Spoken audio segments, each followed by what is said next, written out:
New Year's Eve, the moon forms a T-square with Mars and Jupiter. Mercury is moving into conjunction with Venus. Communication will be good. We'll probably feel like doing something big for our celebrations this year.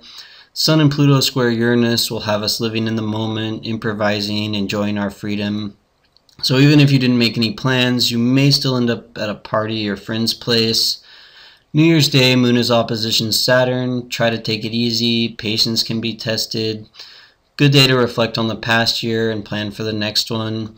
Mars is opposition Jupiter, so if I was to interpret this chart as a theme for 2015, I would say getting serious about working on a big project or dream. Probably better to back up and consider the chart for the new moon, December 21st, the winter solstice, as a theme for the first quarter of the year. New moon at 0 degrees tropical Capricorn, semi-sextile Saturn in Scorpio, both conjunct the cusp of Sagittarius, would be the journey of consciousness expansion and shifting into the version of ourself that we prefer. First week of January may be a little intense. Full moon opposition Pluto squares Uranus on the 4th, Pluto conjunct Mars-Saturn midpoint on the 6th, and Jupiter opposition Venus-Neptune midpoint on the 8th. So some restlessness starting off the week with the full moon, but after that we should be feeling pretty good and able to get a lot done. Second week of January, Jupiter is opposition Mercury-Venus and Mercury-Mars midpoints on the 12th. Great day for work and working with others. Mercury is conjunct Sun-Mars exact on the 17th, so the focus for the entire week will be ideas and communication.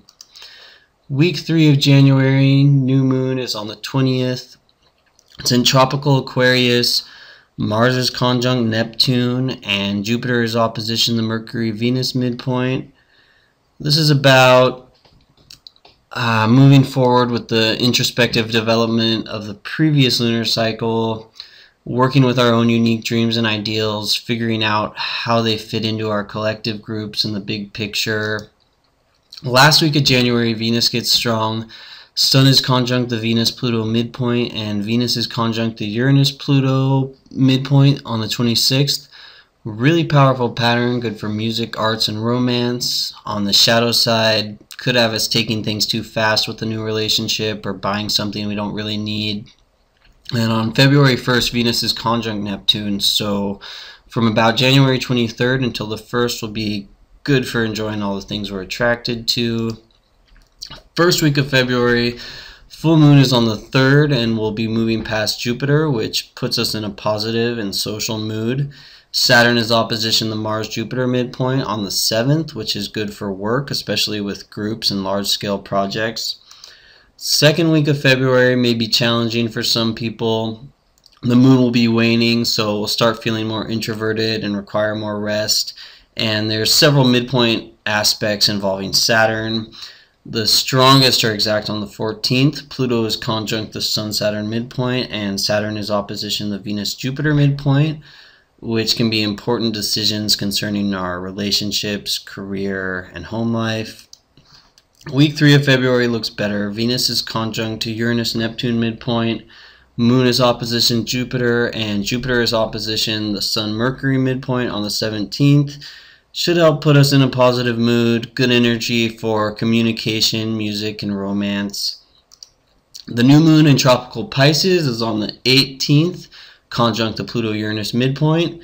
Venus is moving into conjunction with Mars, which has us looking at all the different resources available, which will help us get a breakthrough or bring us closer to achieving or attaining the things we're attracted to. Mercury sextile Saturn can help us sort out what actions to take. And at the end of the month, Sun is conjunct Neptune on the 25th. Neptune is also conjunct the Mercury-Venus and Mercury-Mars midpoints. And this can bring about big inspiration and help us gain clarity about our dreams and ideals, and really great for writing. March starts off with Venus conjunct the Mars-Uranus midpoint on the 1st, so the last weekend of February going into March and really the entire first week of March has good energy for romance, again getting together with friends, cooking, music, arts, and any other creative activity.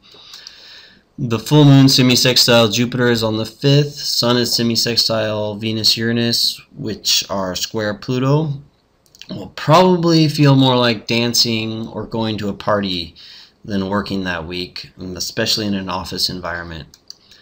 Second week of March is kind of the opposite. Mars conjunct Uranus square Pluto on the 11th can make us a bit obsessive and impatient to take care of all the things we missed or put off the week prior.